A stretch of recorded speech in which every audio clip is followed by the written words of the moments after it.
اعوذ باللہ من الشیطان الرجیم بسم اللہ الرحمن الرحیم وَلَقَدْ خَلَقْنَاكُمْ اور بے شک ہم نے تمہیں پیدا کیا ثُمَّ صَوَّرْنَاكُمْ اور پھر تمہیں ہم نے تمہارا تسویہ کیا، خاص شکل و صورت ہم نے تمہیں دی۔ یہ اب اسپیسیفکلی ذکر ہو رہا ہے حضرت آدم علیہ السلام کا، کیونکہ ہم بھی ان کی اولاد ہیں۔ تو جب آدم علیہ السلام کا ذکر ہوتا ہے گویا پوری انسانیت کو بتایا جا رہا ہے کہ تمہیں ہم نے پیدا کیا، کیونکہ تمہارے باپ کو ہم نے پیدا کیا۔ سورۃ النساء میں اللہ تعالیٰ نے فرمایا نا، یا ایھا الناس اتقوا ربکم الذی خلقکم من نفس واحدہ وخلق منها زوجہا، اس رب کا تقوی اختیار کرو جس نے تمہیں ایک جان سے پیدا کیا، پھر اسی جان سے اس کا جوڑا بنایا، اور پھر ان دونوں سے کثیر تعداد میں مرد و عورت اس زمین کے اوپر پھیلاتی ہے۔ ثم قلنا للملائکۃ اسجدوا لآدم، پھر ہم نے اس کے بعد حکم دیا فرشتوں کو کہ آدم کے لیے سجدہ کرو۔ یہ سجدہ عبادت کا سجدہ نہیں تھا، عبادت کا سجدہ ہمیشہ اللہ کے ساتھ خاص رہا ہے۔ تعظیم کا سجدہ اگلی امتوں میں غیر اللہ کے لیے بھی ہو جاتا تھا، چاہے وہ ماتھا رکھنا ہو اس کے سامنے، خواہ وہ ٹو باؤ ڈاؤن ہو، یعنی اس کے سامنے یوں سر جھکانا، لیکن اس امت میں اس چیز کی اجازت نہیں ہے۔ جس طرح ختم نبوت کی برکت سے اب قیامت تک کوئی آسمانی خبر نہیں آئے گی، کشف، الہام یا اس قسم کے جتنے دعوے ہیں یہ سب کے سب باطل ہیں، سوائے ایک چیز کے، وہ خواب ہیں جو بخاری مسلم میں آیا کہ میری وفات کے بعد اب غیب کی خبروں میں صرف مبشرات باقی ہیں۔ پوچھا گیا وہ کیا ہے، فرمایا خواب، اور وہ بھی بخاری مسلم میں آیا، وہ 3 قسم کے ہیں، اللہ کی طرف سے، شیطان کی طرف سے اور نفس کی طرف سے، یعنی مستقبل کی خبر آ سکتی ہے۔ اگر وہ آخرت سے متعلق ہے تو وہ تو قیامت والے دن ہی جا کے پتہ چلے گا، دنیا میں تو کوئی کنفرم نہیں کر سکتا ہے، اور اگر دنیا سے متعلق ہے تو جب تک وہ واقعہ ہو نہیں جاتا اس وقت تک آپ کنفرم نہیں کر سکتے، کیونکہ پیغمبر دنیا میں موجود نہیں ہے نا۔ علم غیب مخلوق تک پہنچانے کا ذریعہ صرف پیغمبر ہوتے ہیں۔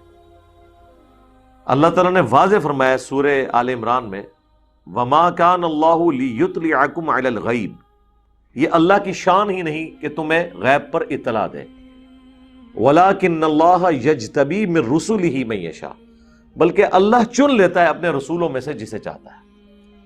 تمہارا کام ہے اللہ اور اس کے رسولوں پر ایمان لے کر آؤ۔ تو اب قیامت تک کوئی ایسا معاملہ ہونے والا نہیں ہے، اس لیے اللہ تعالیٰ نے توحید کو آخری درجے میں کامل کیا کہ جس طرح اگلی امتوں کے اندر کشف اور الہام ہو جایا کرتا تھا، حضرت عیسیٰ علیہ السلام کی ماں کو ہوا، حضرت موسیٰ علیہ السلام کی ماں کو ہوا، اس امت میں کشف بھی بین کر دیا تاکہ کوئی ختم نبوت کے اوپر ڈاکہ مار ہی نہ سکے، کسی کی جرت ہی نہ ہو کہ ختم نبوت کے اوپر ڈاکہ مارے۔ کشف الہام کے نام کے اوپر یا امتی نبی کے نام کے اوپر، جس طرح غلام احمد قادیانی دجال نے کیا، یہ دروازہ بین کر دیا۔ اسی طریقے سے توحید کے حوالے سے بھی آخری درجے میں اللہ تعالیٰ نے یہ چیز اسٹیبلش کر دی کہ سجدہ تعظیمی جو عبادت کا نہیں ہوتا تھا، رسپیکٹ کا ہوتا تھا، اگلی امتوں میں جائز تھا، وہ بھی اس امت میں حرام کیا، تاکہ کوئی یہاں سے بھی دروازہ نہ کھول لے شرک کا، کیونکہ اب کسی نبی نے تو قیامت تک نہیں آنا، توحید میں اگر اب رکھنا ڈلا تو اس رکھنے کو کون فل کرے گا؟ اس لیے اللہ تعالیٰ نے اپنے محبوب صلی اللہ علیہ وآلہ وسلم کی مبارک زبان سے اس چیز کو اسٹیبلش کر دیا کہ نہ تو کوئی کشف الہام ہوگا تاکہ ختم نبوت آخری درجے میں ہو جائے، اور نہ ہی سجدہ تعظیمی ہوگا تاکہ توحید کے حوالے سے بھی ایک چیز اسٹیبلش ہو جائے کہ یہ صرف خدا کا حق ہے، ایاک نعبد و ایاک نستعین، عبادت کی ہر شکل صرف اللہ کے ساتھ خاص ہے۔ حضرت یوسف علیہ السلام کو ان کے بھائیوں نے سجدہ کیا، فرشتوں نے آدم علیہ السلام کو سجدہ کیا، یہ سجدے تعظیمی تھے، عبادت کے نہیں تھے، جو اس امت میں بین ہے۔ اور اس کو سپورٹیو وہ آیت بھی ہے سورہ حامیم السجدہ، سورہ فصلت کی، کہ نہ سجدہ کرو چاند کو نہ سورج کو، بلکہ سجدہ کرو اسے جس نے ان کو پیدا کیا۔ اور تفسیر تو پھر سنن ابی داؤد میں، سنن ابن ماجہ میں آئی ہے کہ اگر میں سجدہ جائز سمجھتا تو بیویوں سے کہتا کہ اپنے خاوندوں کو سجدہ کریں، عبادت کا سجدہ نہیں، رسپیکٹ کا، اس حق کے سبب جو اللہ نے ان کو دیا. اور پوری تفصیل تو آئی ہے سنن ابن ماجہ کے اندر، ابو داؤد کے اندر، کہ ایک صحابی نبی علیہ السلام کو سجدہ کر رہے ہیں.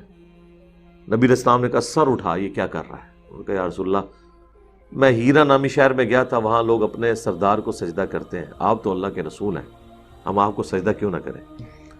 آپ نے فرمایا جب میں مر جاؤں گا اور تم میری قبر سے گزرو گے تو کیا میری قبر پہ بھی سجدہ کرو گے؟ ان کا نہیں یا رسول اللہ. تو فرمایا پھر مجھے کیوں سجدہ کر رہے ہو؟ اگر میں سجدہ جائز سمجھتا تو بیویوں سے کہتا کہ خاوندوں کو سجدہ کریں اس حق کے سبب جو اللہ تعالیٰ نے ان کو دیا ہے. تو اللہ تعالیٰ فرما رہے ہیں ہم نے فرشتوں کو حکم دیا کہ سجدہ کرو، فسجدوا الا ابلیس، تو سب کے سب سجدے میں گر پڑے سوائے ابلیس کے. ابلیس کا مطلب ہے وہ شخص جو جیلس ہوتا ہے، حسد کرنے والا. لم یکم من الساجدین، وہ سجدہ گزاروں میں شامل نہیں ہوا. اس آیت سے یہ شائبہ ہوتا ہے کہ شاید ابلیس بھی ایک فرشتہ تھا اور اس نے نافرمانی کی، کیونکہ یہاں حکم کس کو ہوا؟ فرشتوں کو. اور ساتھ آیا کہ سب کے سب گر پڑے سوائے ابلیس کے.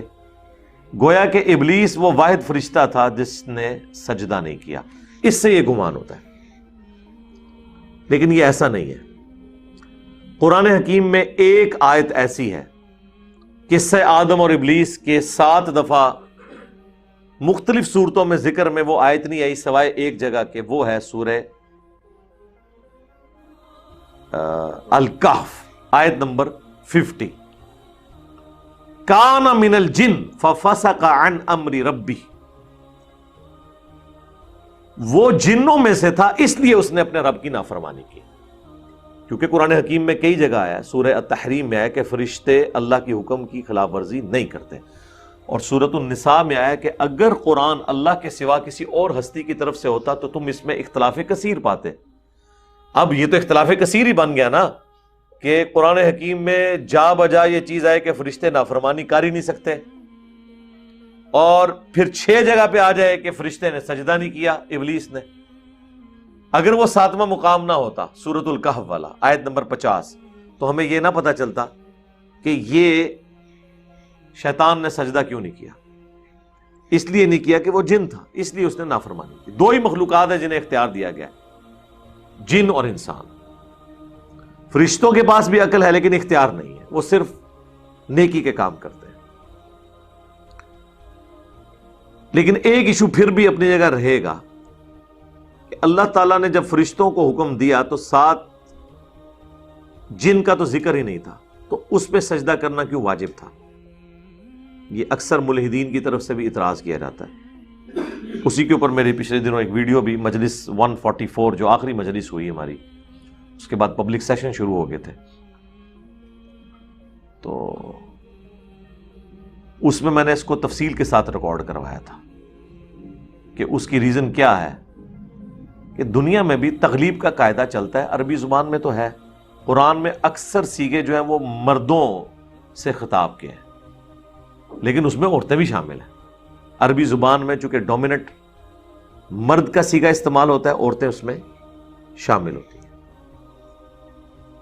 آج کی دنیا میں بھی اگر ایک ایسی کلاس ہے جس میں 50 اسٹوڈنٹس میں سے 49 میل ہیں اور ایک فیمیل، اور کلاس کا ریپریزنٹیٹو کلاس میں جب ٹیچر انٹر ہو اور وہ کہے بوائز اسٹینڈ اپ، تو اس کا یہ مطلب نہیں ہوگا کہ وہ جو اکیلی لڑکی ہے اس نے استقبال میں کھڑے نہیں ہونا، وہ ڈومیننٹ صیغہ بولے گا نا.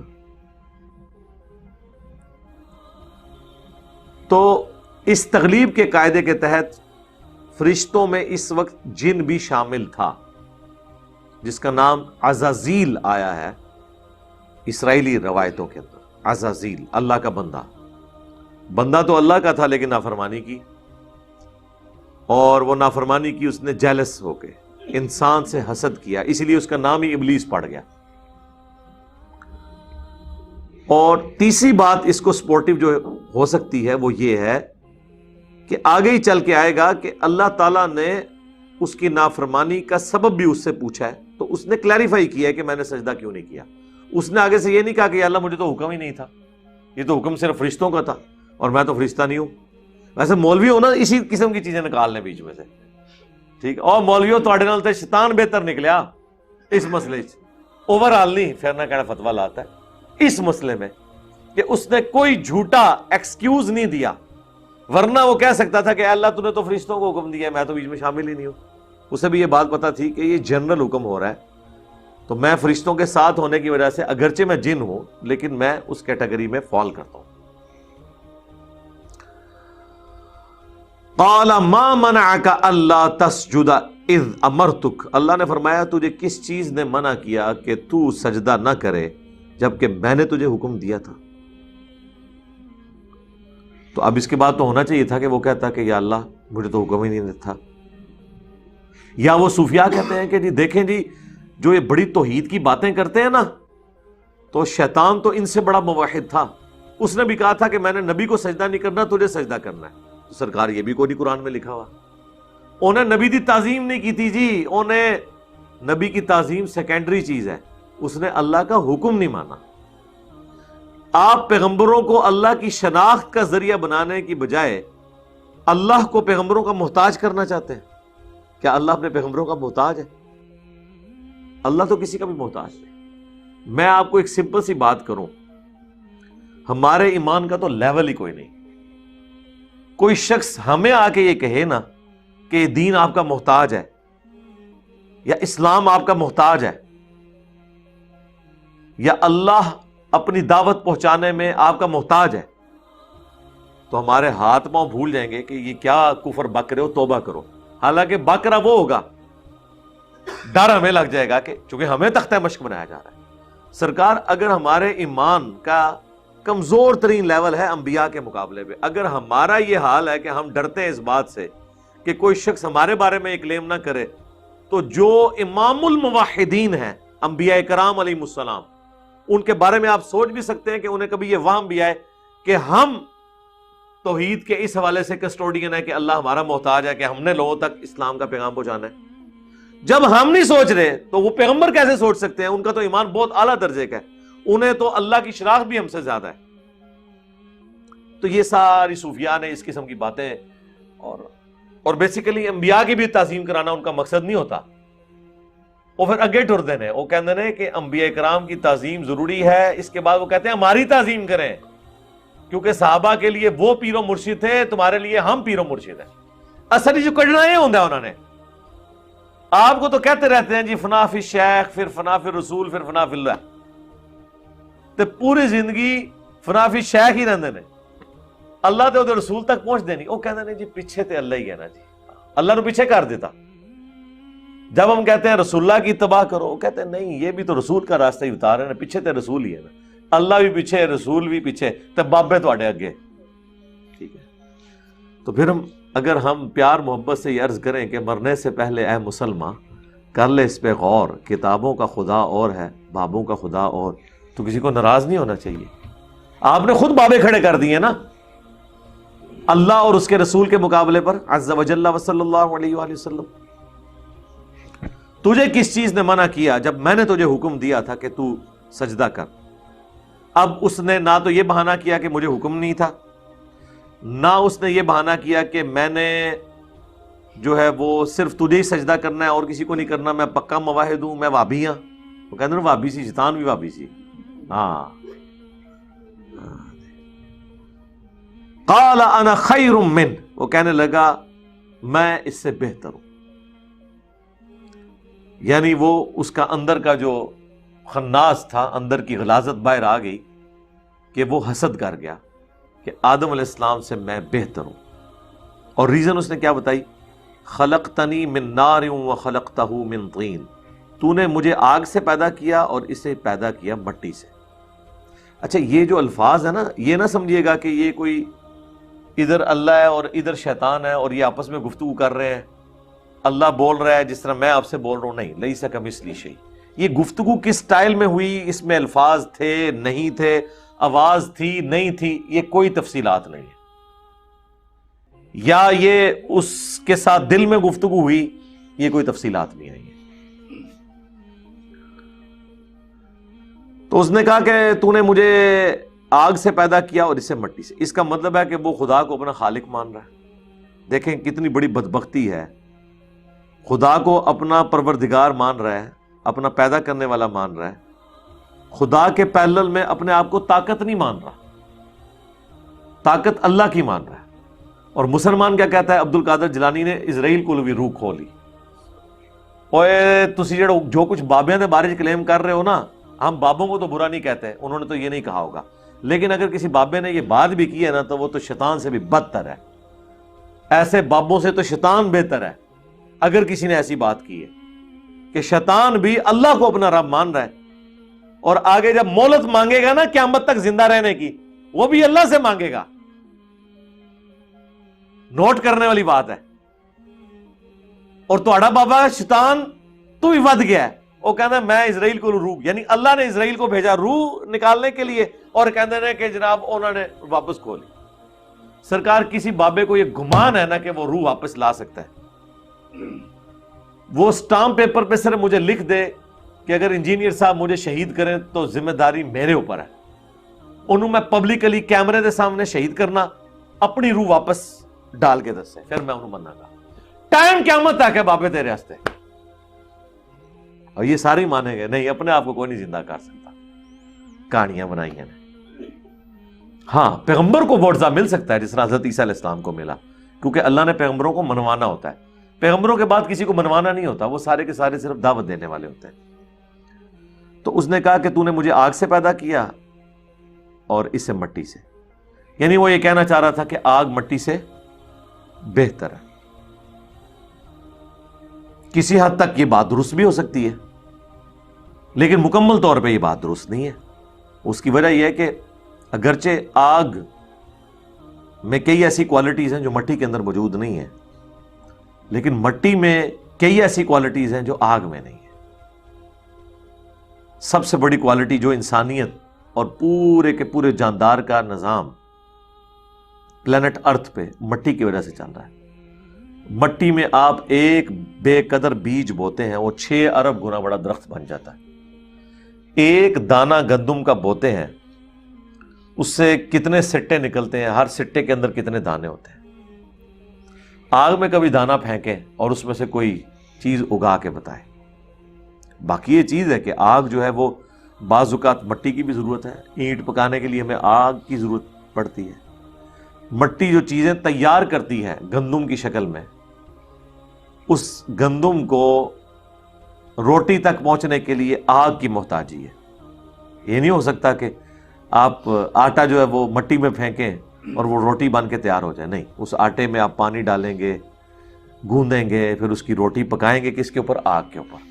تو ہر چیز کو اللہ نے خوبیاں بھی دی ہیں اور کمزوریاں بھی دی ہیں، ورنہ تو مختلف چیزوں کی ضرورت ہی نہ پڑتی. ہر شے میں اللہ تعالیٰ نے کوئی نہ کوئی خوبی رکھی، لیکن اوورآل اللہ تعالیٰ نے انسان کو اشرف المخلوقات بنایا. لقد خلقنا الانسان فی احسن تقویم. اور اس کا ثبوت نہ صرف یہ آیت ہے بلکہ یہ بھی کہ اللہ تعالیٰ نے اپنی سب سے محبوب ترین ہستی اس کائنات میں، اس کے لیے جس جنس کو چوز کیا، جس اسپیشی کو چوز کیا، وہ انسان ہے. کون؟ امام اعظم محمد رسول اللہ صلی اللہ علیہ وآلہ وسلم. اگر اللہ تعالیٰ کو انسان سے بڑھ کر کوئی مخلوق پسند ہوتی، یا اللہ کے نزدیک وہ عزت اور اکرام والی ہوتی، تو یقیناً نبی صلی اللہ علیہ وآلہ وسلم اس مخلوق میں، اس سپیشی میں پیدا ہوتے. لیکن تمام سپیشیز میں سے اللہ کی سب سے احسن ترین مخلوق، بشرطے کہ وہ اللہ کی مان لے، وہ انسان ہی ہے.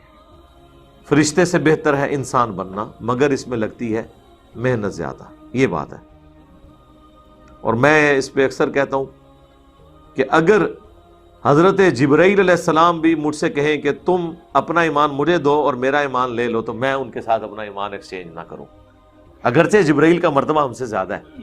یاد رکھیے گا انسان صرف ان فرشتوں سے افضل ہیں جو پیغمبر نہیں ہے. جو فرشتوں میں پیغمبر ہے نا کوئی انسان ان کے برابر نہیں ہو سکتا. یہ ذہن میں رکھیے گا. وہ بڑے بڑے 4 پیغمبر کون سے ہیں؟ جبرائیل، میکائیل، اسرافیل اور ملک الموت جسے ہم اسرائیل بھی کہتے ہیں. یہ 4 فرشتوں کے پیغمبر ہیں. پلانٹ ارتھ پہ سوائے پیغمبروں کے کوئی شخص بھی، چاہے وہ کتنا ہی بڑا ولی ہو، صحابی ہو، سیدنا ابوبکر سے لے کے آخری انسان تک یا اگلی امتوں میں بھی، وہ فرشتوں کے پیغمبروں سے افضل نہیں ہو سکتا. اس کے باوجود کہ حضرت جبرائیل کا مرتبہ ہم سے زیادہ ہے، میں کبھی اپنا ایمان ان سے ایکسچینج نہ کروں، کیونکہ جبرائیل نے خدا کو مانا ہے تو خدا کی مرضی سے، اگر ہم نے خدا کو مانا ہے تو اپنی مرضی سے، کیونکہ اللہ نے مجھے اختیار دیا. یہ وہ چیز ہے جو انسان کو فرشتوں سے ممتاز کرتی ہے. فرشتے تو آپ کی خدمت میں لگے ہوئے ہیں سرکار. اللہ تعالیٰ نے بارش کے اوپر، ہواؤں پہ، پہاڑوں پہ فرشتے مقرر کیے ہوئے ہیں. کس کے لیے؟ انسان کی خدمت کے لیے. انسان کے لیے ساری مخلوقات اللہ تعالیٰ نے بنائی ہے. پوری کائنات انسان کے لیے بنائی ہے، اور انسان کو اللہ نے اپنے لیے بنایا. وما خلقت الجن والانس الا لیعبدون. تو یہ جو انسان کے پاس اختیار ہے نا کہ اپنی مرضی سے اپنے رب کو چوز کرتا ہے، یہ وہ اختیار ہے جو فرشتوں کے پاس نہیں ہے. یہ بہت بڑی چیز ہے اگر انسان اپنی اہمیت کو سمجھ لے. اب ہونا تو چاہیے تھا کہ اللہ کا حکم ہے، وہ یہ آرگومنٹ ہی نہ دیتا کہ آگ بہتر ہے یا مٹی. آگ بہتر بھی ہوتی، تب بھی اللہ نے جب حکم دیا تو باقی ساری چیزیں ختم ہو گئی.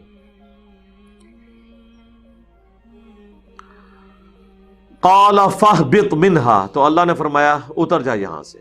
یعنی جو قرب کا مقام اللہ نے اس کو دیا ہوا تھا، واللہ عالم وہ کیسا مقام تھا، نکل جا. فما یکون لک ان تتکبر فیہا، تیرے لیے ہرگز یہ مناسب نہیں کہ تو اب غرور کرے یہاں رہتے ہوئے. یعنی تو اللہ کا نافرمان، کوئی بادشاہ بھی اپنے کسی نافرمان وزیر کو اپنے پاس نہیں رہنے دیتا. تجھے یہ شائع ہی نہیں ہے کہ اب تو تکبر کے ساتھ اللہ کے حضور وہ قرب حاصل کر سکے. اللہ اکبر. انک من الصاغرین، بے شک تو ذلیلوں میں شامل ہو گیا. کیوں ذلیلوں میں شامل ہوا جی؟ اللہ کی نافرمانی کر کے.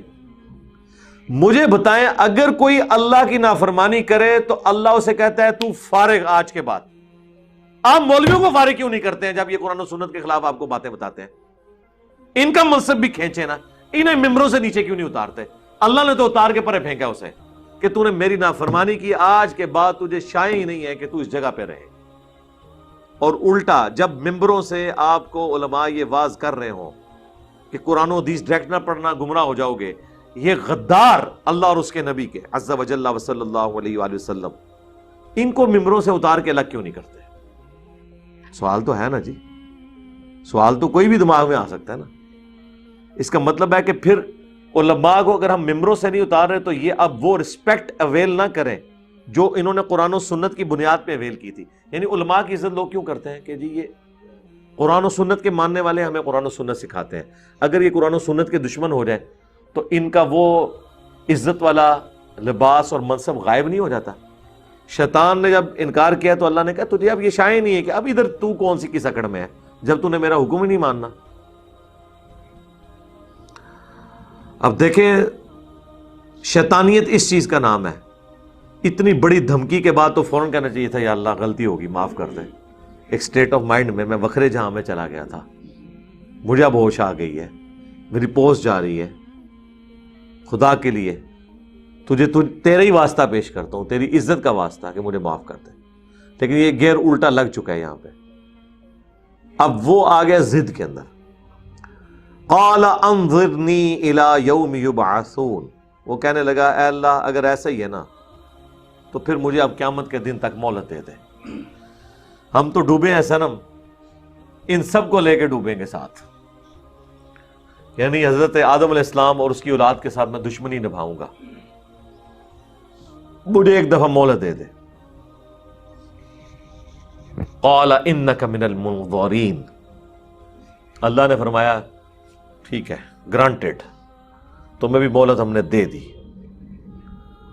قال فبما اغویتنی، وہ کہنے لگا اے اللہ جس طرح تو نے مجھے اغوا کر دیا، مجھے گمراہ کر دیا۔ اچھا اللہ نے تو کوئی گمراہ نہیں کیا یار، وہ اپنی مرضی سے ہوا ہے، اللہ نے تو اسے پوچھا ہے کہ بھائی، حالانکہ اللہ تو پابند بھی نہیں تھا پوچھنے کا کہ تو نے سجدہ کیوں نہیں کیا، ڈائریکٹ ہی حکم سنا دیتا، پورا کیس چلا ہے، اس کے بعد اللہ نے فیصلہ سنایا۔ بیسیکلی وہ یہ کہنا چاہ رہا تھا کہ نہ تو مجھے اس آزمائش میں ڈالتا، ہاں کہ آدم علیہ السلام کو تو نے پیدا کر کے مجھے آزمائش میں ڈالا نا کہ میں اسے سجدہ کروں، اگر یہ تو نے نہ کیا ہوتا تو نہ میں مردود ہوتا۔ ٹھیک ہے، اس لیے بعض لوگوں کو ہم کہتے ہیں نا آئے آپ کو بخاری مسلم سے نماز کا طریقہ دکھاتے ہیں، وہ کہتے ہیں نہیں، دیکھ لیا تو پھر سنت کے مطابق رفع الیدین سے نماز پڑھنی پڑے گی۔ پھر اس لیے آپ سنتے ہیں نا زیادہ علم بھی نہیں حاصل کریدا، پکڑ ہو جاتی ہے، پھر عمل کرنا پہ جاتا ہے۔ اور دوسری طرف کہتے ہیں جی علم دین حاصل کرنا ہر مسلمان مرد و عورت پہ فرض ہے۔ کوئی ایک گل کرو، ایک ٹکٹ اتنے مزے، تو کہنے لگا جس طرح تو نے مجھے گمراہ کیا نا، لَأَقْعُدَنَّ لَهُمْ صِرَاطَكَ الْمُسْتَقِيمَ، میں ضرور بیٹھ جاؤں گا ان کو گمراہ کرنے کے لیے تیرے سیدھے راستے کے اوپر۔ ثُمَّ لَآتِيَنَّهُمْ مِن بَيْنِ أَيْدِيهِمْ، پھر میں ضرور آؤں گا ان کے پاس بہکانے کے لیے ان کے آگے سے، وَمِن خَلْفِهِمْ، اور ان کے پیچھے سے، وَعَنْ أَيْمَانِهِمْ، اور ان کے دائیں جانب سے، وَعَنْ شَمَائِلِهِمْ، اور ان کی بائیں جانب سے، وَلَا تَجِدُ أَكْثَرَهُمْ شَاكِرِينَ، اور اے اللہ پھر تم اکثر لوگوں کو شکر گزار نہیں پاؤ گے۔ اللہ اندازہ کریں کتنے بڑے بڑے دعوے، کیونکہ اسے یہ پتا چل گیا تھا کہ جب بھی اختیار دیا جائے نا، اختیار کا استعمال صرف ایک ہستی ہے جو صحیح کر سکتی ہے، وہ اللہ ہے۔ اس کی صفت عدل بھی ہے اور صفت رحمت بھی ہے، وہ کسی پہ ظلم بھی نہیں کرتا۔ اللہ کے علاوہ جسے بھی اختیار دیا گیا نا، وہ اس اختیار کا 100% درست استعمال نہیں کرے گا، کہیں نہ کہیں وہ لغزش کا شکار ہو جائے گا۔ اور اس میں کوئی تفریق نہیں ہے، اس میں پیغمبر بھی شامل ہے، لیکن پیغمبروں کو ایک ایج حاصل ہے، وہ گناہ نہیں کرتے۔ لغزش ان سے بھی ہوئی ہے، حضرت آدم سے ہی ہو گئی، آگے چل کے آئے گا، اور کئی ایک چیزیں، گناہ نہیں لیکن لغزش ہوئی ہے۔ لیکن اللہ وہ ہے کہ جو لغزش بھی نہیں کرتا، تو اسے یہ پتہ چل گیا تھا کہ جب انہیں اختیار ملے گا تو یہ کام تو ڈالیں گے، اس لیے یعنی شیطان کو پوری امید تھی اسلامی بھائیوں سے اور انسانی بھائیوں سے کہ یا اللہ ایک دفعہ مجھے موقع دے، دیکھ میں انہیں سارے نو قائل کر کے اپنے فرقے چ لینا ہے۔ ہاں فرقے چ لے کے آیا اپنے، اتنا اعتماد تھا اسے، اور یہ اس کا دعویٰ اتنا درست نکلا ہے کہ قرآن پاک میں اللہ تعالیٰ نے اس چیز کو انڈورس کر دیا کہ شیطان نے یہ کر دکھایا جو اس نے وعدہ کیا تھا۔ ہم نے جو وعدہ کیا نا کہ جو کچھ بھی ہے تیرے محبوب کی امت سے ہیں اور حرمت رسول پہ جان بھی قربان ہے، ہم تو پورا نہیں کر سکے، لیکن قرآن حکیم میں ایک آیت ایسی ہے، میں جب بھی پڑھتا ہوں نا تو کانپ اٹھتا ہوں، کانپے ٹانگ جاتی ہیں، ہاں ٹانگیں نہیں کانپتی، اور وہ یہ آیت ہے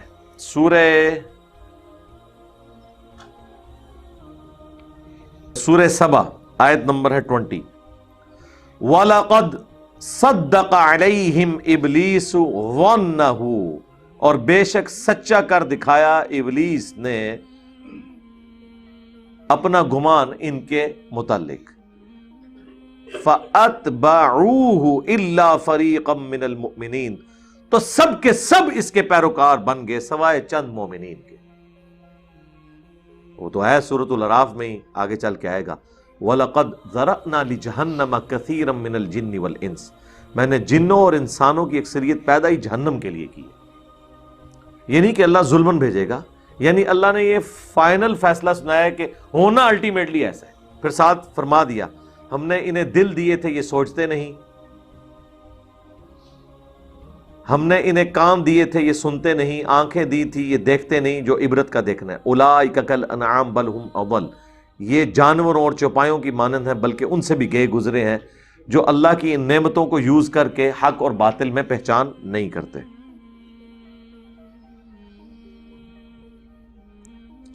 تو اللہ تعالیٰ فرماتا ہے جو شیطان نے اپنا وعدہ کیا تھا نا وہ پورا کر دکھایا ہے۔ شیطان نے اپنا کام کرتا ہے، بندے نے نہیں اپنا کام کرتا۔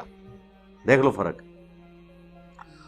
اور ایک اور چیز بھی پتہ چلی کہ شیطان وہ ہوتا ہے جو اپنی غلطی کی جسٹیفیکیشن دیتا ہے، اور آدم وہ ہوتا ہے جو اپنی غلطی کو مان لیتا ہے۔ اب یہی حضرت آدم علیہ السلام سے بھی غلطی ہوگی، لیکن وہ یہ نہیں کہیں گے کہ یا اللہ میں نے جو کچھ کیا ٹھیک کیا، ربنا ظلمنا انفسنا وان لم تغفر لنا وترحمنا لنکونن من الخاسرین، وہ دعا بھی آگے چل کے آئے گی اسی سورۃ الاعراف میں۔ تو یہ شیطان اور آدمی میں فرق ہے، شیطانیت اور آدمیت میں فرق ہے۔ تو سورہ سبا میں اللہ تعالیٰ فرماتا ہے کہ شیطان نے وہ اپنا گمان سچ کر دکھایا، وما کان لہ علیہم من سلطان، اور شیطان کی کب جرت تھی کہ ان پہ کوئی قابو رکھتا، الا لنعلم من یؤمن بالآخرہ، یہ اس لیے تھا کہ تاکہ ہم جانچیں کہ کون آخرت پر ایمان رکھتا ہے، ممن ہوا منہا فی شک، اور کون ہے جو آخرت کے بارے میں اللہ کے حضور پیش ہونے کے بارے میں شک میں۔ وَرَبُّكَ عَلَىٰ كُلِّ شَيْءٍ حَفِيظٌ، اور اللہ تعالی ہر چیز کو گھیرے ہوئے ہے، حفاظت فرمانے والا ہے۔ یعنی اللہ نے فرمایا یہ جو میں نے اختیار دیا نا شیطان کو کہ یہ لوگوں کو ورغلائے، تو یہ صرف اس لیے تھا تاکہ اس کے ذریعے تمہیں جانچا جائے۔ جب تک دو راستے نہیں ہوں گے، شیطان کا اور پیغمبر کا راستہ، اس وقت تک آزمائش تو نہیں ہو سکتی۔ تو یہ جو اختیار بھی ہے یہ اس کے لیے ہے تاکہ لوگوں کو ٹیسٹ کیا جا سکے، اور یہ اختیار ایبسولوٹ نہیں ہے، صرف دعوت کی حد تک ہے۔ یہاں تو ہے نا اختیار دیا، اب یہ اختیار کون سا ہے؟ اب ایک اور جگہ تو اللہ تعالیٰ شیطان کے ریفرنس سے کہہ رہا ہے، وہ سورہ ابراہیم کی آیت نمبر 22، شیطان سے آخری ملاقات جو انسان کی ہوگی قیامت کے دن، وہاں پہ دیکھیں نا جی شیطان پھر کیسا مانڈو لائے گا بندیاں نو۔ جو لوگ کہتے ہیں شیطان نے کام کرایا، میں کہتا ہوں جی زمین و آسمان کی ساری مخلوقات مل کے ایک بندے کو نماز نہیں چھڑا سکتی۔ اگر گورنمنٹ اناؤنسمنٹ کرے کہ جو فجر کی نماز فلاں مسجد کی پہلی صف میں جماعت سے پڑھے 1 لاکھ روپیہ انعام ہے، جڑے کہتے ہیں نا میری تو آنکھ ہی نہیں کھل دی 10 بجے تو پہلے، میں تکنا جناب وہ آنکھ میں نہیں کھل دی، ہاں، اس کا کیا مطلب ہے کہ شیطان کا کوئی اختیار نہیں ہے۔ آج تک کبھی نہیں ہوا کہ کوئی شخص مسجد میں جانے لگے اور شیطان انسانی شکل میں سامنے آ کے کہے کہ میں تمہیں آج مسجد نہیں بڑھن دینا، تیری جرت مسجد میں نہیں جانے دوں گا، نہیں۔ اور نہ یہ ہوگا کہ اذان کے آواز کے بعد آٹومیٹکلی آپ کے پاؤں مسجد کی طرف جائیں، یہ بھی نہیں ہوگا۔ اللہ نے اختیار آپ کو دیا، آپ کی مرضی اذان کی آواز پہ مسجد کی طرف جائیں یا نماز کی طرف جائیں یا آپ شیطانی کاموں کی طرف جائیں۔ تو یہ جو شیطان سے آخری ملاقات ہے نا، اس میں اللہ تعالیٰ نے سورہ ابراہیم کے اندر اس سے بڑی کیا شفقت ہوگی کہ دنیا میں نقشہ کھینچ دیا۔ آیت نمبر ہے 22، وَقَالَ الشَّيْطَانُ لَمَّا قُضِيَ الْأَمْرُ، اور شیطان کہے گا جب قیامت کے دن فیصلہ ہو چکے گا۔ لو جی، ایک شیطان کے اوپر آپ کا بھروسہ تھا کہ آپ قیامت کے دن یہ بہانہ کریں گے کہ یا اللہ شیطان نے سارا کچھ کرایا ہے، تو سرکار جاگ جاؤ۔ اللہ نے قیامت کے دن کی فلم پہلے چلا دی ہے کہ شیطان کہے گا جب فیصلہ ہو چکے گا جنتیوں کا جنت کے لیے اور جہنمیوں کا جہنم کے لیے، تو ظاہر ہے جہنمی تو کہہ رہے ہوں گے مردودہ تو مروایا ہے، تو اس کے جواب میں پھر ان کے شیطان شریف ارشاد فرمائیں گے، ان اللہ وعدکم وعد الحق، دیکھو بے شک اللہ نے جو تم سے وعدہ کیا تھا نا وہ تو سچا وعدہ تھا۔ کیا وعدہ کیا تھا؟ اللہ تعالیٰ نے قرآن میں جگہ جگہ فرمایا کہ اللہ تعالیٰ وعدہ خلافی نہیں کرتا۔ کیا وعدہ کیا؟ کہ جو میرے پیغمبروں کے ماننے والے ہوں گے ان کو جنت دوں گا، اور جو پیغمبروں کی نافرمانی کریں گے جہنم میں ان کو پھینکا جائے گا۔ تو اللہ نے تو وعدہ پورا کیا کہ جو اللہ کے ماننے والے تھے، ان کے پیغمبروں کے ماننے والے تھے، ان کو تو اللہ نے جنت میں پہنچا دیا، اور تم لوگ تو میرے ماننے والے تھے نا، شیطان کے ماننے والے تھے۔ تو دیکھو وَوَعَدتُکُم، اور جو میں نے تم سے وعدہ کیا تھا نا، فَأَخْلَفْتُکُم، تو دیکھو آج میں اعلان برات کرتا ہوں، میں نے وہ وعدہ ہی توڑ دیا۔ اچھا اب آپ سوچ رہے ہوں گے کہ کون بیوقوف ہے جو شیطان کے وعدے پہ وقت گزار رہا ہو؟ کوئی بھی نہیں۔ شیطان کا وعدہ ہے دھوکے کا، جو اللہ تعالیٰ فرماتا ہے نا کہ ان الشیطان لکم عدو فاتخذوہ عدوا، بے شک شیطان تمہارا کھلا دشمن ہے، اسے تم بھی دشمن سمجھو۔ شیطان جو ہے کیا کرتا ہے؟ طول عمل کا شکار کرتا ہے، انسان کو لمبی امیدیں دلاتا ہے۔ یار ابھی کون سی جوانی کی عمر ہے، تھوڑی عمر ڈھال لے، بچوں کی شادیاں ہو جائیں، پھر میں داڑھی رکھ لوں گا، پھر میں مسیتی پہ رہنا ہے کیونکہ کاروں تو میں ٹھڈے، تو پھر میں مسجد ہی رہوں گا، اذان بھی دیاں گا، سارے کام کراں گا۔ یہ جو شیطان امید دلاتا ہے نا، اللہ بڑا غفور رحیم ہے جی، اتنی بڑی کائنات ہے، منو نے دوزخ کی سٹ کے اللہ نو کہ لبنا جی، سرکار اللہ نو کچھ نہیں لبنا، لیکن تہانوں نے چھڈنا کو نہیں جے۔ آئے میں تم دس دیا، کیونکہ اللہ تعالیٰ نے قیامت والے دن اپنے اس وعدے کو پورا کرنا ہے، اور اللہ تعالیٰ وعدے کی خلاف ورزی نہیں کرتا کہ جو پیغمبروں کے مخالفین ہیں وہ جہنم میں جائیں گے۔ یہ ہو نہیں سکتا کہ فرعون جنت میں چلا جائے اور موسیٰ علیہ السلام ایسی جنت میں رہے جہاں پہ فرعون ہو۔ انہوں نے خدا کے لیے تکلیف اس لیے کاٹی تھی۔ جو جھوٹ بولتا ہے وہ خدا نہیں ہے، اور جو خدا ہے وہ جھوٹ نہیں بولتا۔ ہاں یہ ذہن میں رکھیے گا، یہ بالکل واضح ہے۔ تو شیطان سے جو امیدیں لگائے بیٹھے ہوئے ہیں نا، تو شیطان کہے گا کہ میں نے بھی دنیا میں تمہیں جو وعدہ دیا، وعدہ کیا دیا تھا؟ جو کچھ بھی ہے تیرے محبوب کی امت سے، یعنی ہم نے کوئی ٹھیک نہیں ہونا، نہ نماز پڑھنی ہے، اللہ بس محبوب کی نسبت کی وجہ سے چھوڑ دے۔ اور محبوب نے کبھی یہ بات نہیں کی تھی۔ محبوب کا حال تو یہ ہے کہ صحیح بخاری میں 2 جگہ یہ حدیث آئی ہے، خالد بن ولید کو ایک جگہ حضور نے بھیجا، غلط فہمی کی بنا پر انہوں نے کچھ قبیلوں کے کچھ لوگوں کو قتل کر دیا، جبکہ وہ اسلام بھی لے آئے تھے، لیکن ان بیچاروں کو لینگویج کا یوز نہیں آتا تھا۔ انہوں نے بجائے یہ کہنے کے کہ اسلمنا ہم اسلام لے کر آئے، انہوں نے کہا ہم اپنے دین سے پھر گئے۔ مسلمانوں کو دیکھ کے انہوں نے کہا ہم اپنے دین سے پھر گئے، اور اس سے مراد خالد بن ولید نے یہ لی کہ یہ ہمارے دین سے پھرے ہیں، حالانکہ وہ کہہ رہے تھے کہ ہم بت پرستی کے دین سے پھر گئے۔ باقی صحابہ نے مخالفت کر کے ان کو روکا، لیکن پھر بھی کچھ بندے تو قتل ہو گئے۔ بخاری میں یہ حدیث 2 جگہ ہے۔ جب نبی علیہ السلام کو شکایت لگی، آپ نے کہا 2 دفعہ فرمایا، اے اللہ خالد کے اس عمل سے میں بری ہوں، یہ خود تجھے جواب دے ہوگا، میرا کوئی لینا دینا نہیں۔ یار جو ڈائریکٹ حضور کے لیے اتنی خدمتیں کر رہے تھے، ان کو تو نبی علیہ السلام بینیفٹ دے دیتے نا کہ یار میری خاطر اس نے اتنی مشکلات اٹھائی ہیں جہاد میں، تو چلو تھوڑی بہت غلطی تو ہو جاتی ہے، جس طرح میں بھی آپ لوگوں کے کتنے بلنڈر معاف کرتا ہوں، 10 دفعہ چیزیں بتاتا ہوں، 10 دفعہ پھر وہی کام کرتے ہو، معاف کرتا ہوں نا، یہ نہیں کرتا کہ نکل جاؤ ادھروں۔ تو نبی علیہ السلام شفقت فرمانے والے ہیں، لیکن آپ نے 0 ٹالرنس شو کی ہے اللہ کے احکامات کے معاملے میں۔ کیوں؟ یہ دروازہ کھل جانا تھا، لوگوں نے کہنا تھا اچھا یار وہ تو بندہ مار کے بچ گیا سی، تو حضور سانوں بخشوا لین گے۔ اسی لیے آپ نے فرمایا، بخاری مسلم دونوں میں حدیث ہے، جب یہ آیت نازل ہوئی سورہ الشعراء کی کہ اے نبی اپنے قریبی رشتہ داروں کو ڈر سناؤ، تو نبی علیہ السلام نے اپنے ایک ایک رشتہ دار کو مخاطب کیا، اے نبی کے چچا عباس، میرے مال سے جو لینا ہے لے لے، اگر اللہ نے تجھے پکڑ لیا میں تیرے کچھ کام نہیں آؤں گا۔ اے نبی کی پھوپھی صفیہ، میرے مال سے جو لینا ہے لے لے، اگر اللہ نے تجھے پکڑ لیا میں تیرے کچھ کام نہیں آؤں گا۔ اے نبی کی بیٹی فاطمہ، اگر اللہ نے تجھے پکڑ لیا میں تمہارے کچھ کام نہیں آؤں گا، میرے مال سے جو لینا ہے لے لو۔ انہوں نے تو نہیں کہا کہ یا رسول اللہ جو بھی ہے میں آپ کی بیٹی ہوں، آپ کی امت سے ہوں، یہ نہیں تھا۔ یہ بڑا خطرناک معاملہ جی۔ تو شیطان کہے گا میں نے تو خلاف ورزی کی جی، وما کان لی علیکم من سلطان، اور میرے پاس تمہارے اوپر کوئی زور تو نہیں تھا۔ اچھا یہ کیا ہوگا؟ ادھر لکھا ہوا ہے کہ اللہ تعالیٰ ہمارے ہم نے شیطان کو اختیار اس لیے دیا تاکہ آزمائیں، یہاں پہ شیطان یہ کہہ رہا ہے کہ مجھے تو کوئی سلطان ہے ہی نہیں تھی تم پہ، سیم لفظ سلطان ہے۔ یہاں پہ کلیئر ہو جائے گا کہ وہ والا جو سلطان جو دیا ہوا تھا وہ کیا تھا، الا ان دعوتکم، سوائے اس کے کہ میں صرف تمہیں دعوت دیتا تھا، اس سے زیادہ مجھے کوئی اختیار نہیں تھا۔ تو سر دعوت تو فرشتے بھی دے رہے تھے، صحیح مسلم میں حدیث ہے ہر انسان کے ساتھ ایک شیطان ہے اور ایک فرشتہ ہے، شیطان اسے برائی کی طرف بلاتا ہے جن، اور جو فرشتہ ہے نیکی کی طرف۔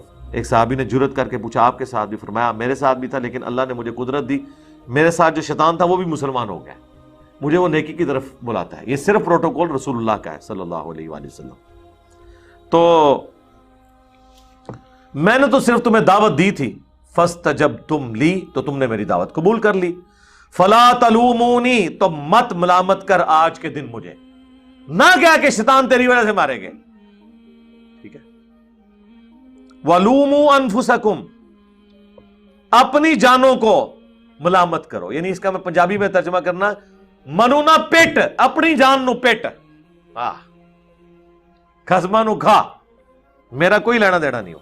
یار دیکھیں اللہ کتنا مہربان ہے. قیامت کے دن جو کچھ ہونا تھا، اگر آپ کو دنیا میں کوئی یہ بتا دے کہ یہ اگر آپ 5 بجے یہاں سے نیچے نکلے تو یہ میں آپ کو ویڈیو دکھا رہا ہوں کہ ایک یہاں سے اتنا بڑا ٹریلا آئے گا آپ کو کچل کے چلا جائے گا، تو مہربانی کریں کہ 10 منٹ رک جائیں. تسی کہو گے 10 منٹ نہیں سرکار، میں کل 5 بجے تک اتنے ہی ہاں. اور اللہ نے آپ کو قیامت کے دن کی ویڈیو پہلے چلا دی ہے کہ قیامت والے دن کیا آپ کے ساتھ بننے والی ہے. شیطان کے یہ وعدے جھوٹے نکلنے ہیں. شیطان کے وعدے یہ نہیں کہ دنیا میں کوئی بڑے سے بڑا انسانی شیطان سے بھی آگے شیطان کہے نا تو اس کے ساتھ وہ وعدہ نہیں قبول کرے گا. شیطان یہ ہے کہ دھوکے سے کہتا ہے خیر ہے حضور بخشوا لیں گے، وہ فلانے بزرگ نے کہا میرے مرید ہو جاؤ میں جنت تانوں نال لے کے جاواں گا. ہاں وہ فلانے بزرگ نے قرآن تے حدیث تے پڑھی نہیں ہوئی سی، انہیں یہی کہنا سی، انہوں کہن دیو جاہل نو. ورنہ جس نے قرآن حدیث پڑھا ہو تو وہ یہ باتیں کرے گا، وہ تو وہی کچھ کہے گا جو میں آپ سے کہہ رہا ہوں. میں نے تو تمہیں صرف دعوت دی تھی، فاستجبتم لی فلا تلومونی ولوموا انفسکم ما انا بمصرخکم وما انتم بمصرخی. نہ آج میں تمہارا مددگار ہو سکتا ہوں اور نہ تم میرے مددگار ہو سکتے. یعنی ٹھیک ہے ہن چلیے جتھے جانا ہے، ہاں کٹھے ہی جاواں گے. انی کفرت بما اشرکتمونی من قبل، بے شک میں آج کے دن انکار کرتا ہوں جو تم نے دنیا میں مجھے اللہ کے ساتھ شریک ٹھہرا لیا تھا. یار شیطان کی پوجا کون کرتا ہے؟ ہر وہ شخص شیطان کا پجاری ہے جو اللہ کی شریعت کے مقابل شیطان کے حکم کے اوپر لبیک کہتا ہے. اسی کو قرآن میں کہا گیا افرأیت من اتخذ الہہ ہوا، اے نبی بھلا تم نے اس شخص کو دیکھا جس نے اپنی خواہشات نفسانی کو اپنا رب مان لیا ہوا ہے. یعنی جو فجر کے وقت اپنی نیند چھوڑ کر اٹھتا نہیں ہے تو اس کا رب پھر وہ نیند ہے، وہ پھر شیطان کی عبادت کر رہا ہے، اللہ کی عبادت تو نہیں کر رہا. ان الظالمین لہم عذاب علیم، اور بے شک ظالموں کے لیے دردناک عذاب ہے. یعنی یہ نہیں ہے کہ یہ سارا پیٹ سے آپ دوبارہ اللہ تعالیٰ کہ یار چھوڑو جاؤ تسی بھی جاؤ یار معاف کیتا، انج نہیں ہونا. الٹیمیٹلی جہنم کا فیصلہ. اللہم اجرنا من النار اللہم لا تجعلنا منہم آمین. تو بات یہاں پہ مکمل ہوئی تھی سورۃ الاعراف کی آیت نمبر 17 پہ کہ تم اے اللہ تو ان میں سے اکثر کو ناشکرا پائے گا. اچھا باقی جگہوں پہ یہ بھی آتا ہے کہ اللہ تعالیٰ کو شیطان نے خود کہا تھا کہ سوائے تیرے جو مخلص بندے ہیں نا، مخلص جو چنے ہوئے ہیں، ایک لفظ ہے مخلص. مخلص ہوتا ہے اخلاص شو کرنے والا. مخلص کوئی بھی انسان ہو سکتا ہے، مخلص صرف پیغمبر ہوتے ہیں جنہیں اللہ چنتا ہے. جس طرح حضرت یوسف علیہ السلام کے بارے میں اللہ تعالیٰ فرماتا ہے کہ اس عورت نے یوسف کا قصد کیا، یوسف بھی قصد کر لیتا اگر ہماری نشانی نہ دیکھتا، بے شک وہ ہمارے مخلص بندوں میں تھا. یعنی ایسے بندے جن کو ہم نے چن لیا ہو، یہ صرف پیغمبر ہے. پیغمبر کے بعد کوئی بھی چنا ہوا نہیں ہے. ہم نے مخلص ہونے کی کوشش کرنی ہے تو انشاءاللہ اللہ ہمیں اپنے لیے مخلص کر لے گا. لیکن جو بائی ڈیفالٹ جسے کمپیوٹر لینگویج میں کہا جاتا ہے نا، یا بائی برتھ کہہ لیں پیغمبروں کے لیے مخلص، وہ صرف پیغمبر ہے. وہ اللہ کی حفاظت میں ہوتے ہیں اپنی پیدائش سے لے کے اپنی وفات تک، وہ مخلص بندے ہیں. قال اخرج منها مذءوما مدحورا، اللہ تعالیٰ فرمائے گا نکل جا یہاں سے ذلیل اور راندہ درگاہ ہو کر. جب اس نے کہا نا کہ میں آگے سے پیچھے سے دائیں سے بائیں سے ان کے اوپر حملے کروں گا، اکثر لوگوں کو میں ورغلا دوں گا، تو اللہ نے اب ہونا تو چاہیے تھا. اللہ تعالیٰ کہتا میں تکنا میرے بندے نو تو کس طرح کرنا ہے. ہاں دنیا میں اگر کوئی بدماش آ کے تھریٹ لگائے کسی بادشاہ کو، بادشاہ کہتا ہے میرے بندے نو آستے لا تو میں تینوں تکنا وا. لیکن اللہ وہ بادشاہ نہیں ہے. کیوں؟ اس لیے کہ اللہ نے یہ مخلوق اس لیے پیدا نہیں کی ہے کہ اللہ تعالیٰ ان کے اوپر حکومت کرے، اس لیے پیدا کی ہے کہ انہیں اختیار دے اور یہ اپنی مرضی سے اللہ کو چنے۔ یہ محبت کا جذبہ وہ جذبہ ہے جو اللہ اپنی مخلوق سے چاہتا ہے۔ اگرچہ اللہ اس محبت کا محتاج نہیں ہے، لیکن اللہ تعالیٰ اپنے بندوں سے چاہتا ہے کہ وہ مجھے چاہیں۔ تو جب اللہ کی ڈیمانڈ ہے نا اپنے بندوں سے، پھر اللہ تعالیٰ کہے گا کہ اچھا شیطان جو میرے ساتھ غداری کر رہا ہے تو ٹھیک ہے، میں اسے بھی جہنم میں ہی پھینکوں گا۔ ایک مثال دنیاوی طور پہ، اگر کوئی عورت بدکار ہو تو خاوند اسے قبول نہیں کرتا، یار خاوند نہیں شرک برداشت کرتا، اللہ تو بہت غیرت مند ہے۔ یہ اللہ کی غیرت ہے کہ جب شیطان نے کہا نا کہ میں انہیں ورگلاؤں گا تو اللہ نے یہ نہیں کہا کہ میں ان کی حفاظت کروں گا، اللہ نے کہا اچھا میں کتابیں بھیجوں، میں پیغمبر بھیجوں، میں انہیں آخرت کی فلم پہلے چلا کے بتا دوں، اس کے باوجود یہ تیرے پیچھے چلیں تو ٹھیک ہے، پھر یہ تیرے ہی ہیں، لے جائیں ان کو، کوئی گارنٹی نہیں، یہ غدار ہے میرے، میں ان کو اپنے ساتھ نہیں رکھنے کے لیے تیار۔ یہ ہے جناب کتابوں کا خدا۔ آپ کو خدا بتایا کہ بوڑھی نانی اماں ہے، اینڈ تے سارے نو ہی معاف کر دے گی، نہ، اللہ فرما رہا ہے جس نے شیطان کی پیروی کی، شیطان تیرے ساتھ انہیں بھی میں ذلیل و خوار کر کے جہنم میں پھینکوں، نکل جا یہاں سے ذلیل و خوار ہو کر۔ لَمَن تَبِعَكَ مِنْهُمْ لَأَمْلَأَنَّ جَهَنَّمَ مِنْكُمْ أَجْمَعِينَ، جو کوئی تیری اب پیروی کرے گا نا تو میں جہنم کو بھر دوں گا تجھ سے اور تیرے ماننے والوں سے، جاؤ نکل جاؤ، دفع ہو جاؤ یہاں سے۔ ہوئے ہوئے ہوئے ہوئے سرکار، یہ جب میں پڑھتا ہوں نا آیات تو میں کانپ اٹھتا ہوں۔ اس کائنات میں اگر انسان کا کوئی واحد سہارا ہے نا تو وہ اللہ کی ذات ہے۔ تو یہ شیطان کی پیروی اتنی بڑی بیماری ہے کہ اللہ بھی ہاتھ چک لینا ہے پھر۔ تو اس سے پہلے کہ اللہ ہم سے ہاتھ اٹھا لے اور وہ ہمیں سپورٹ کرنے کے لیے راضی نہ رہے، اس کے دامن کرم میں ہی پناہ لے لیجئے۔ اس لیے آپ دیکھیں یہ قصہ آدم اور ابلیس جب سورہ صاد میں آیا نا، سورہ صاد جب کنکلوڈ ہوئی ہے نا جی، کس شان سے کنکلوڈ ہوئی ہے، انسان حیران ہو جاتا ہے۔ یہی بات وہاں پہ بھی ریپیٹ ہوئی ہے، ظاہر ہے بار بار یہی باتیں ریپیٹ ہو رہی ہیں نا۔ وہاں پہ الفاظ ہے قال فبعزتک لاغوینہم اجمعین، شیطان نے کہا مجھے تیری عزت کی قسم میں ساروں کو اغوا کر لوں گا، الا عبادک منہم المخلصین، ہاں جو تو نے خالص اپنے بندے کیے ہوئے نا ان کو تو میں نہیں کر سکتا، یعنی پیغمبروں کو۔ قال فالحق والحق اقول، اللہ تعالیٰ فرماتا ہے پھر سن لو فیصلہ، سچی بات تو یہ ہے اور میں سچی بات ہی کرتا ہوں، کھری کھری بات سناؤں گا۔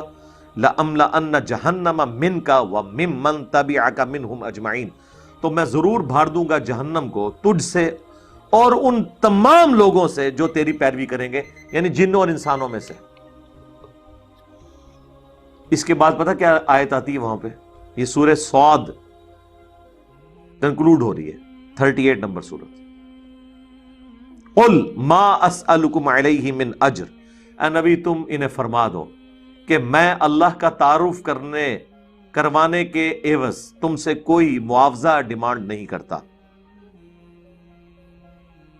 وَمَا أَنَا مِنَ الْمُتَكَلِّفِينَ، اور میں کوئی تکلف کرنے والا بھی نہیں ہوں، میں نے کھل ڈل کے بات بتا دی ہے، اللہ نے تھوڑی گارنٹی کو نہیں جل رہی ہوئی۔ ہاں یہ صرف شیخ عبد القادر جیلانی گارنٹی لے سکتے ہیں انورٹڈ کامرس میں کہ جی جو بھی میرا مرید ہے میں اتنے ہزار لے جاؤں گا۔ یہ ان کی طرف بھی جھوٹ ہے، منسوب ہے، ہم نہیں کہتے کہ عبد القادر جیلانی نے کہا ہوگا، اور یار یہ بات تو میں نہیں کرنے کے لیے تیار، تو اللہ کے نیک بندے یہ باتیں کیسے کر سکتے ہیں؟ لیکن انہوں نے ان کی طرف منسوب کیا ہوا ہے، تو جب آپ منسوب کریں گے پھر ہم کہیں گے جناب کوئی بھی ہے ہوتے شاہی کوئی نہیں۔ اور یہ ابن عباس کا فتویٰ ہے، صحیح مسلم میں مقدمے میں موجود ہے۔ ابن عباس نے جب مولا علی کی وفات شہادت کے بعد ان کے فتوے منگوائے نا تو کچھ غالیوں نے ان کے فتوے چینج کر دیے تھے۔ ابن عباس نے کہا اللہ کی قسم یہ مولا علی کے فتوے نہیں ہیں، اللہ کی قسم اگر علی نے یہ فیصلے کیے ہوتے تو وہ بھی گمراہ ہو گیا تھا۔ لوگوں نے کہا نہیں ان کے انہوں نے کہا اگر علی کا بھی فیصلہ ہے یہ گمراہ کون فیصلے ہیں، یہ قرآن و سنت کے خلاف ہے، وہ ٹیمپر ہو گئے تھے نا۔ تو ابن عباس نے دیکھے کتنا ان کو کانفیڈنس تھا، انہوں نے کہا یہ حضرت علی یہ بات کر نہیں سکتے، اور بالفرض اگر علی نے بھی کیا تو وہ بھی گمراہ ہو گیا تھا۔ تو سرکار اگر مولا علی کے بارے میں ابن عباس یہ بات کر رہے ہیں تو تواڈے عبد القادر جیلانی تے تواڈے بازید بستامی تے تواڈے جنید بغدادی تے شے کوئی نہیں۔ کیا بات کر دی ابن عباس نے کہ اگر علی نے بھی یہ بات کی ہو تو وہ بھی گمراہ ہو گیا تھا۔ اچھا بات یہاں پہ آ رہی ہے کہ میں تکلف نہیں کر رہا، کھلی ڈلی میں نے بات بتا دیا، نبی ان سے فرما دو کہ یہ نہیں تم نے کہنا کہ جو کچھ بھی ہے تیرے محبوب کی امت سے، بتا دو ان کو ان ہوا الا ذکر للعالمین، یہ تو نہیں قرآن اور نبی الاسلام خود نصیحت، یہ تو نہیں ہے مگر نصیحت تمام جہان والوں کے لیے۔ وَلَتَعْلَمُنَّ نَبَأَهُ بَعْدَ حِينٍ، اور ان قریب انہیں یہ خبر ہو جائے گی یہ جو کچھ دھمکیاں لگائی جا رہی ہیں یہ پوری ہو کے رہنی ہے۔ یہ اللہ کی رحمت ہے کہ اس نے ہمیں پہلے ہی بتا دیا۔